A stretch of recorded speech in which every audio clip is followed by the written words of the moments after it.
अस्सलाम वालेकुम। आज के इस लेक्चर में हम एमसीक्यूज कवर करेंगे सी प्लस प्लस जावा और पाइथन लैंग्वेज से।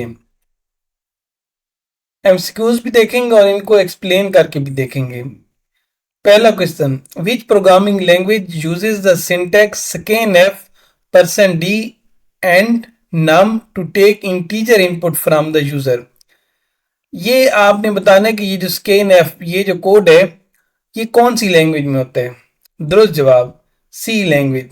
सी लैंग्वेज में जब हम कोई इनपुट लेने लगते हैं तो उसके लिए हम ये लाइन लिखते हैं।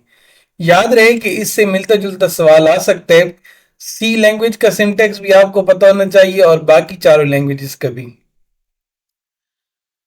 सी लैंग्वेज में हम स्कैन एफ लिखते हैं, फिर हम अपना फॉर्मेट बताते हैं कि हमारा ये जो वेरिएबल है ये इंटीजर टाइप का है, ये जिस टाइप का भी है। अभी हमने क्योंकि हमारा नम वेरिएबल इंटीजर टाइप का है तो हमने यहाँ पर %d लिख दिए। और एंड ऑपरेटर से आप बखूबी वाकिफ हैं कि एड्रेस के लिए होता है। सी लैंग्वेज में इस तरह से, और सी प्लस प्लस में अगर हमने इनपुट लेनी है तो हम सी इन लिखते हैं और फिर इस तरीके से हम वेरिएबल लिख देते हैं और इस तरीके से हम इनपुट लेते हैं। जावा लैंग्वेज के अंदर हम डेटा टाइप लिखकर और वेरिएबल का नाम लिखकर और फिर हम इस तरीके से लिख सकते हैं कि scanner dot next int integer के लिए इस तरीके से हम इनपुट लेते हैं। यहाँ पर जावा के मुतालिक कुछ और भी देख लें, जिस तरह से यहाँ पर हमने लिखे नेक्स्ट इंट, तो इसी तरीके से नेक्स्ट इंट के अलावा और भी यहाँ पर आप यूज कर सकते हैं। Next boolean, next byte, next double, next float, इन डेटा टाइप से आप ऑलरेडी बखूबी वाकिफ हैं। पाइथन लैंग्वेज के अंदर अगर आपने इनपुट लेनी है तो उसके लिए आप कुछ इस तरीके से सिंटेक्स इसका है कि आप लिख सकते हैं कि नाम is equal to input bracket या कुछ भी इस तरीके से, यानी कि ये एग्जांपल्स हैं इनपुट लेने के लिए। Next, identify the correct input statement for C plus plus programming language. दुरुस्त जवाब C in num. Which of the following input statement belongs to Java programming language. दुरुस्त जवाब सी, int number is equal to scanner dot next int. Next, Python uses which syntax to take input from the user and store it in variable num? दुरुस्त जवाब num और input। इससे ये सारे MCQs हमने लिए। अब नेक्स्ट हम देखते हैं what will be the output of the following Python code. Python का ये कोड है, आपने इसकी आउटपुट बतानी है। Name input enter your name और कमेंट करके हमने लिख दिया user enters T4 tutorials. Suppose हम ये करें कि यूजर ने T4 ट्यूटोरियल एंटर किए। प्रिंट करना है हमने एफ और डबल कोटेशन में हेलो और नेम। तो दुरुस्त जवाब है हेलो T4 ट्यूटोरियल्स। ये statement hello T4 tutorials print करेगी। हेलो और नेम की जगह पर, क्योंकि यहाँ पर हमने नेम में रखा था वो इनपुट जो कि यूजर ने दी थी, तो हम प्रिंट करेंगे हेलो T4 ट्यूटोरियल। ये कोड है, इसकी आपने आउटपुट बतानी है पाइथन के अंदर। यूजर T4 ट्यूटोरियल एंटर कर रहा है और हमने प्रिंट में लिखा है हेलो नेम।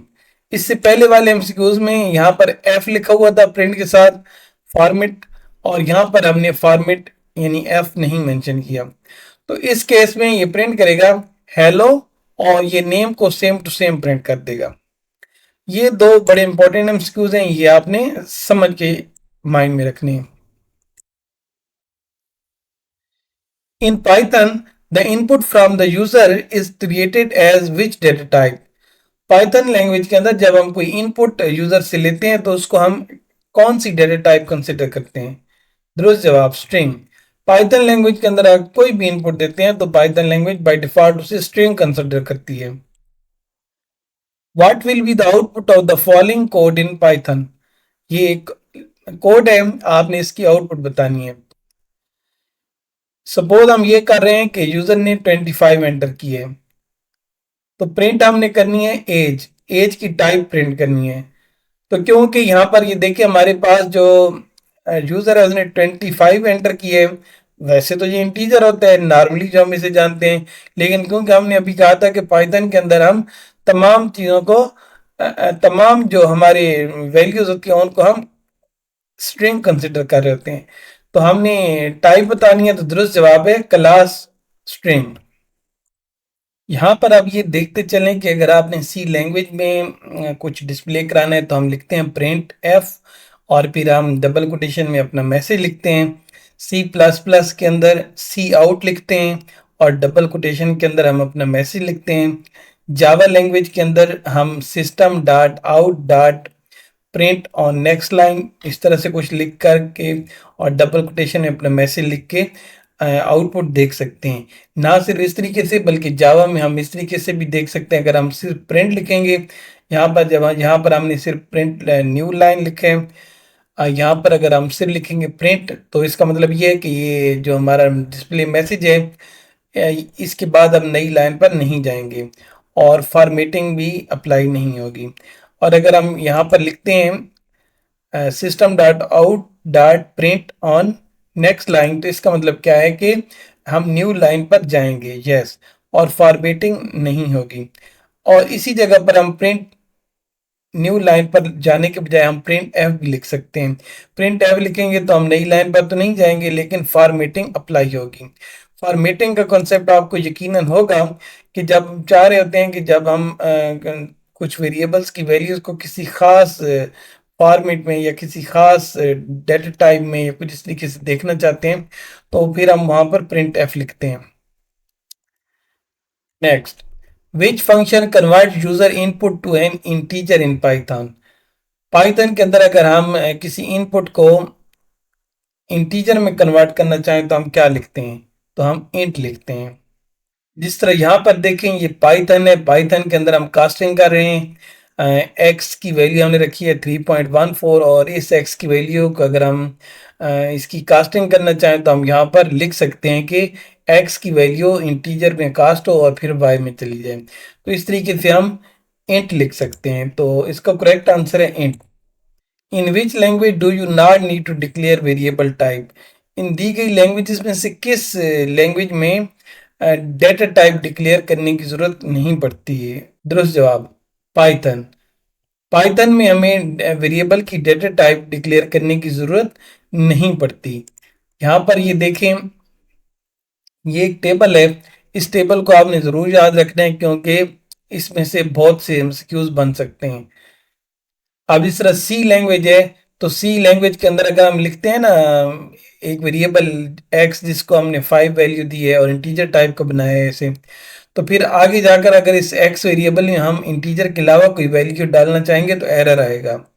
सी प्लस प्लस में भी ऐसे ही है कि हम वेरिएबल की टाइप को चेंज नहीं कर सकते।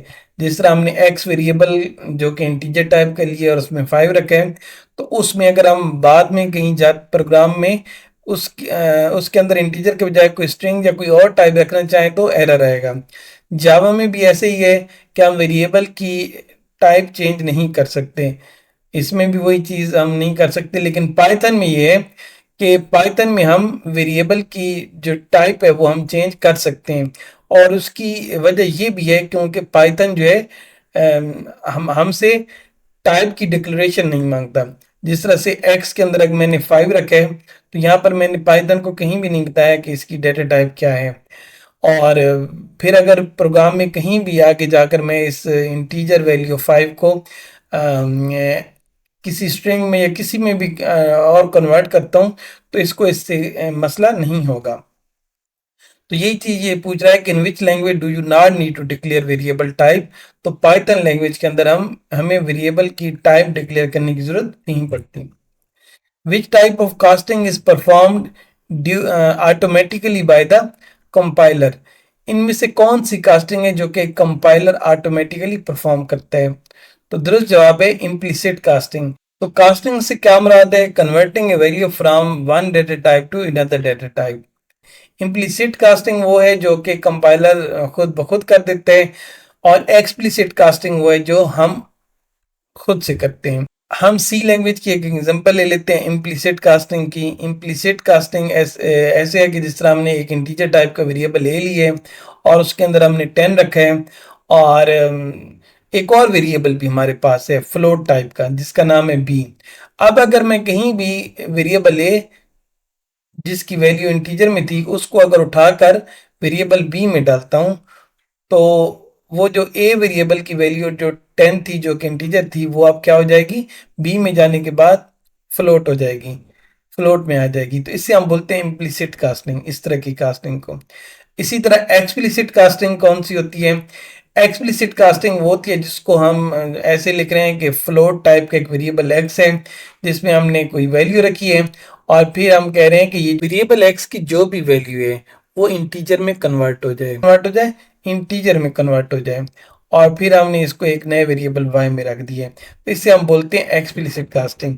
तो जो इम्प्लिसिट कास्टिंग है ये कंपाइलर खुद ब खुद करता है। जैसे ही हम प्रोग्राम में कुछ ऐसा लिखते हैं तो कंपाइलर को जरूरत महसूस होती है तो वो डेटा टाइप तब्दील कर देते हैं, कास्टिंग कर देते हैं। और एक्सप्लिसिट कास्टिंग में क्या है कि ये कंपाइलर खुद से नहीं करता बल्कि हमें खुद से करनी पड़ती है। तो कास्टिंग से क्या मुराद है? Converting a value from one data type to another data type. तो आगे नेक्स्ट एमसीक्यूज है कि which casting requires special syntax like int 3.14 या कुछ इस तरीके से। तो दुरुस्त जवाब है एक्सप्लिसिट कास्टिंग। आगे वाले एमसीक्यूज पर जाने से पहले हम इस टेबल को जरा समझ लेते हैं, क्योंकि आगे जितने भी एमसीक्यूज आएंगे वो ज्यादातर इस टेबल में से आएंगे। सी लैंग्वेज में इम्प्लिसिट कास्टिंग और एक्सप्लिसिट कैसे होती है देख लिया। अब हम सी प्लस प्लस में देखते हैं। सी प्लस प्लस में भी उसी तरीके से इम्प्लिसिट कास्टिंग होती है जिस तरह के सी लैंग्वेज में होती है। और एक्सप्लिसिट कास्टिंग की अगर हम बात करें तो ये कुछ इस तरीके से होती है कि जिस तरह ये देखें एक्स वेरिएबल में हमने 3.14 रखा है, तो यहाँ पर हम लिखेंगे स्टैटिक कास्ट। स्टैटिक कास्ट फिर हम आगे इंट लिख देंगे अगर हमने इंटीजर में करना है इसे, और आगे हम अपना वेरिएबल लिख देंगे। अब यहाँ हमारे पास एक्स वेरिएबल है तो हमने इसे इंटीजर में करना है तो हमने लिख दिया स्टैटिक कास्ट इंट। तो इस तरीके से हम सी प्लस प्लस में एक्सप्लिसिट कास्टिंग कर सकते हैं। जावा लैंग्वेज के अंदर अगर आपने इम्प्लिसिट कास्टिंग करनी है तो इसका भी सेम वही तरीका कार है जिस तरह सी सी प्लस प्लस का है, सेम उसी तरीके से जावा में भी हम इम्प्लिसिट कास्टिंग करते हैं। और एक्सप्लिसिट कास्टिंग इसकी बिल्कुल वैसे ही है जैसा कि सी लैंग्वेज की है। हम उसी तरीके से सी लैंग्वेज की तरह एक वेरिएबल लेकर हमने उसकी कोई वैल्यू रखी, फिर उस एक्स वेरिएबल को हमने इंट में कास्ट कर दिया, और इस तरीके से हमने ये किया। पाइथन लैंग्वेज के अंदर अगर हम बात करें, पाइथन लैंग्वेज में इम्प्लिसिट कास्टिंग उसी तरह से है जिस तरह से बाकी सी सी प्लस प्लस और जावा में है। और एक्सप्लिसिट कास्टिंग को अगर देखें तो एक्सप्लिसिट कास्टिंग भी उसी तरह से ही है जिस तरीके से सी लैंग्वेज की, जावा लैंग्वेज की और पाइथन लैंग्वेज की भी उसी तरीके से है। सिर्फ इनमें से जो फर्क है थोड़ा सा वो सी प्लस प्लस के अंदर जो एक्सप्लिसिट कास्टिंग हो रही है उसका फर्क है। विच कास्टिंग, अब जो एमसीक्यूज आएंगे वो इसी टेबल को कवर करेंगे, तो आपने अपना माइंड में टेस्ट कर लेना कि कितनी आपको इसकी समझ आई है। Which casting can potentially cast data loss? दुरुस्त जवाब एक्सप्लिसिट कास्टिंग। एक्सप्लिसिट कास्टिंग के बारे में हम ये कह सकते हैं कि डेटा लॉस और इस तरह के मसाइल आ सकते हैं, क्योंकि प्रोग्रामर खुद से एक्सप्लिसिट कास्टिंग कर रहा होता है तो चांसेस बढ़ सकते हैं कि कोई प्रोग्रामर गड़बड़ प्रोग्रामर की वजह से हो सकती है। लेकिन क्योंकि इम्प्लिसिट कास्टिंग कंपाइलर खुद से कर रहा होता है तो इसलिए इसमें चांसेस कम हो जाते हैं। अगर लेक्चर देखते देखते यहाँ तक आए और वीडियो को लाइक नहीं किया तो मेरे ख्याल में ज्यादा वीडियो को लाइक कर दें और चैनल को सब्सक्राइब कर दें। In Python which of the following is an example of explicit casting? Python के अंदर एक्सप्लिसिट कास्टिंग की एग्जांपल।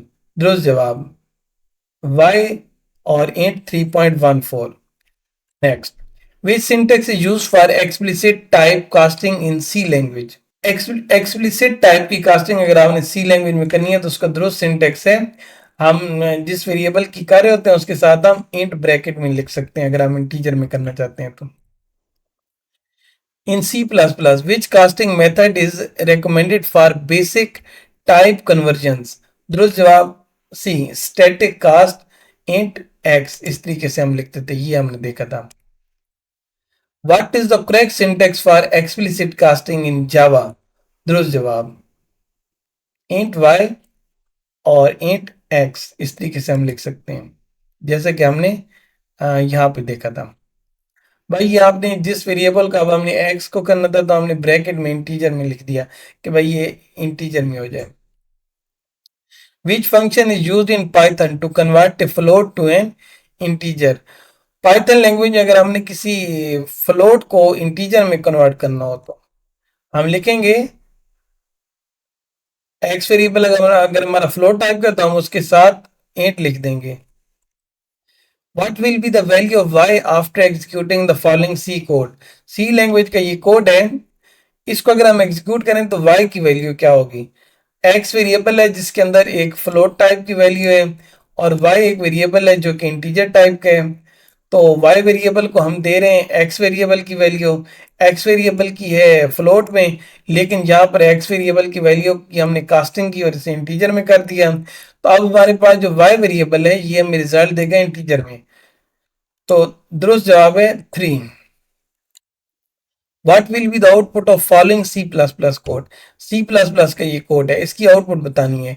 x एक वेरिएबल है फ्लोट टाइप का है जिसके अंदर हमने 3.99 फ्लोट वैल्यू रखी है। y एक वेरिएबल है जो कि इंटीजर टाइप का है और यहाँ पर ये देखें हमने कास्टिंग की है। हमने कहा है कि जो x वेरिएबल है जो कि इससे पहले फ्लोट टाइप का था, एक्स वेरिएबल की हमने कास्टिंग की और इसको हमने इंटीजर में कन्वर्ट कर दिया। तो 3.99 के बजाय इंटीजर वैल्यू शो होगी, तो इंटीजर वैल्यू यहां पर है 3। दुरुस्त जवाब होगा 3। What will be the value of y in the following Java code? ये जावा लैंग्वेज का कोड है और आपने बताना है कि आखिरकार y की वैल्यू क्या होगी। हमने एक डबल टाइप का x वेरिएबल लिया है, उसके अंदर एक डबल वैल्यू रखी है और हमने इस x वेरिएबल जिसकी डेटा टाइप डबल थी उसकी हमने कास्टिंग की और उसको हमने इंटीजर में कर दिया। तो ये जो डबल वैल्यू है ये इंटीजर में कन्वर्ट होगी और दुरुस्त जवाब आएगा 3। What will be the output of the following Python code? ये पाइथन का कोड है, x वेरिएबल है, हमने उसके अंदर एक वैल्यू रखी है 3.14। फिर हमने कहा है कि x वेरिएबल इसमें जो भी वैल्यू है, जिस तरह ये पॉइंट में वैल्यू थी तो हमने इसको कास्ट करके इंटीजर में कर दिया, तो इसलिए दुरुस्त जवाब होगा सी 3। आप लोगों की ये फरमाइश थी कि programming C plus plus Java और पाइथन के लिए वीडियो बनाई जाए, तो इसलिए मैंने प्रायोरिटी बेस पर इस पे लेक्चर बनाए हैं। आपकी कोई भी डिमांड है किसी और सब्जेक्ट को आप प्रायोरिटी पर उसकी वीडियोस देखना चाहते हैं तो कमेंट में ज़रूर बताएं। आपके कमेंट्स बड़े वैल्यू रखते हैं, जो भी आपकी डिमांड होगी उसी डिमांड के मुताबिक फिर मैं लेक्चर बनाता हूं। बाकी आपने कमेंट करके ये बताना है कि आपको ये लेक्चर सीरीज कैसी लग रही है और मजीद किस सब्जेक्ट की आप तैयारी करना चाहते हैं। In which language is static cast int X use for type casting? Type casting में ये जो हम लाइन लिखते हैं ये हम किस लैंग्वेज में लिखते हैं? तो थोड़ी देर पहले याद होगा हमें कि हमने सी प्लस प्लस के अंदर ये लाइन लिखी थी, तो दुरुस्त जवाब है सी प्लस। तो ये था आज तक का लेक्चर। नेक्स्ट लेक्चर में हम बाकी जो इसके टॉपिक हैं इनको कंटिन्यू करेंगे और 2 से 3 वीडियोस में हमारा ये जो पोर्शन है सारा ये कवर हो जाएगा और फिर हम जाएंगे ऑब्जेक्ट ओरिएंटेड प्रोग्रामिंग पे, उसको हम कवर करेंगे, डेटाबेस, सॉफ्टवेयर इंजीनियरिंग, बाकी जितने भी सब्जेक्ट्स हैं उन तमाम की मैं आपको तैयारी कराऊंगा। बस आपने वीडियोस को लाइक करते रहना है, चैनल के साथ जुड़े रहना है, अपना ख्याल रखना है। मेरी दुआ है कि अल्लाह आपको बहुत बड़ा अफसर बनाए। शुक्रिया, खुदा हाफिज़।